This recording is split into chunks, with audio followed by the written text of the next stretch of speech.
विश्व प्रसिद्ध पंचकोशी यात्रा विश्वामित्र आश्रम यानी कि बक्सर पहुंचकर संपन्न हो गई। बक्सर पहुंचने पर श्रद्धालुओं ने पहले पूरी श्रद्धा और भक्ति से गंगा स्नान कर विधि विधान से माता गंगा का पूजन किया। तत्पश्चात किला मैदान समेत नगर के विभिन्न इलाकों में लिट्टी चोखा बनाकर प्रसाद स्वरूप ग्रहण किया। आज बक्सर नगर के हर घर में लिट्टी चोखा बनाया और खाया गया। लिट्टी चोखा महोत्सव में शामिल होने के लिए देश भर से श्रद्धालुओं का हुजूम बक्सर पहुंचा था। कई लोग एक दिन पूर्व ही बक्सर पहुंच गए थे। कुछ लोग ट्रेन और सड़क मार्ग से रविवार को बक्सर पहुंचे। किला मैदान समेत चरित्र वन का इलाका धुएं के गुबार से भर गया था। झारखंड के रांची उच्च न्यायालय के न्यायाधीश डॉक्टर एस एन पाठक भी सपरिवार बक्सर पहुंचे। यहाँ उन्होंने नाथ बाबा घाट पर माता गंगा की पूजा अर्चना की। तत्पश्चात उन्होंने किला मैदान में लिट्टी का प्रसाद ग्रहण किया। उन्होंने कहा कि यह बड़े ही सौभाग्य की बात है कि मैं उस धरती से आता हूँ जहाँ त्रेता युग में भगवान श्री राम ने पंचकोशी परिक्रमा की थी और चरित्र वन में लिट्टी चोखा का प्रसाद ग्रहण किया था।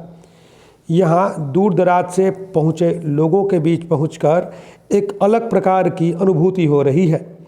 उन्होंने कहा कि ब्रह्मपुर मंदिर के निर्माण के लिए प्रयास करने के बाद अब जिले के कई लोग उनसे यह पूछते हैं, खासकर महिलाओं का यह सवाल है कि बक्सर के लिए वह क्या कर रहे हैं।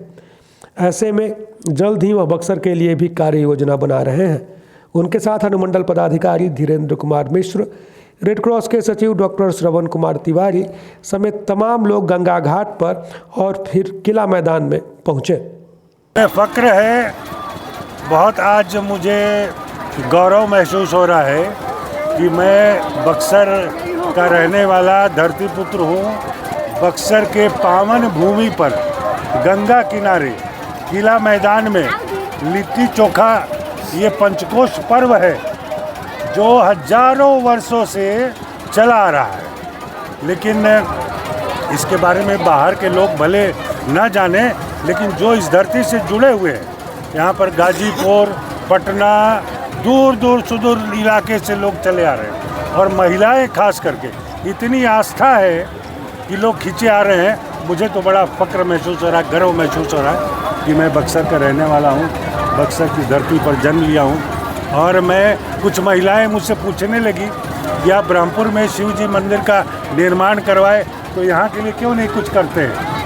हमें आश्चर्य लगा कि महिलाएँ जान रही है कि मैंने कुछ किया है। तो मैं यह आश्वस्त करता हूँ कि इस धरती के लिए भी और इस पर्व को एक राष्ट्रीय पर्व का पहचान देने के लिए प्रयास होगी। हमारे साथ धीरेन्द्र मिश्रा जी हैं, SDO साहब, तो हम लोग पूरा प्रयास करेंगे। और ये तो बड़ा लोगों को आश्चर्य लग रहा होगा कि एक हाईकोर्ट के न्यायमूर्ति और इस पंचकोश मेला में शामिल हो रहे हैं, तो आश्चर्य जरूर हो रहा था, लेकिन मुझे काफ़ी गौरव महसूस हो रहा है। मैं अपने पत्नी के साथ आया हूँ, बेटी के साथ आया हूँ और समय निकाल के मैं यहाँ पर आया। जैसे ही मुझे मालूम हुआ कि आज ये पर्व है तो मैं आया था अपने मित्रजनों से, परिवार के लोगों से मिलने के लिए। तो आज मैं वापस जा रहा हूँ, लेकिन मुझे अनुभूति हो रही है कि बहुत बड़ा काम किया है। यहाँ आपको बता दें कि त्रेता युग में भगवान श्री राम जब बक्सर पहुँचे थे और गुरु विश्वामित्र से उन्होंने शिक्षा ग्रहण की थी, तो शिक्षा ग्रहण करने के पश्चात उन्हें जो शक्तियाँ प्राप्त हुई, उन शक्तियों से उन्होंने तारका, मारीच और सुबाहु जैसे आतताइयों का अंत किया। तत्पश्चात उन्होंने पंचकोश में फैले विभिन्न आश्रमों में पहुंचकर वहां मौजूद ऋषियों का आशीर्वाद लिया। गुरु विश्वामित्र के साथ सबसे पहले वह अहिल्या धाम पहुँचे, जहां गौतम ऋषि के आश्रम पर उन्होंने गौतम ऋषि का आशीर्वाद लिया। वहां पत्थर की शिला बनी माता अहिल्या श्री राम के चरण स्पर्श से पुनः सुंदर नारी बन गई। तत्पश्चात वहां उन्होंने भोजन में पुए पकवान खाए।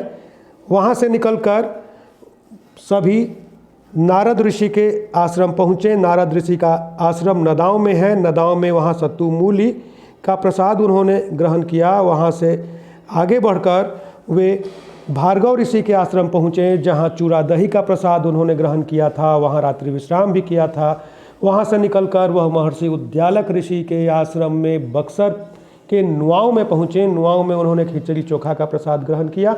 नुआओं में हनुमान जी का ननिहाल भी नुआओं को कहा जाता है। वहाँ माता अंजनी का सरोवर है और वहाँ माता अंजनी आज भी प्रतिमा के रूप में हनुमान जी के साथ विराजमान है।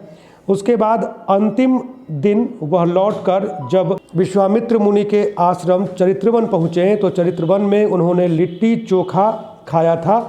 त्रेता युग में ये परंपरा जो भगवान श्री राम ने निभाई थी, उसी परंपरा का अनुकरण आज भी लोग करते हैं।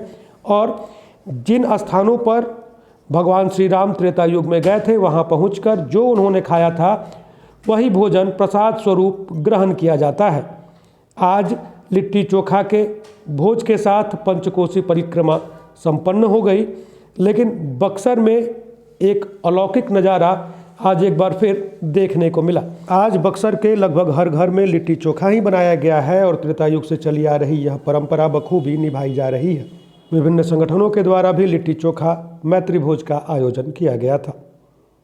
बक्सर से चंद्रकांत निराला।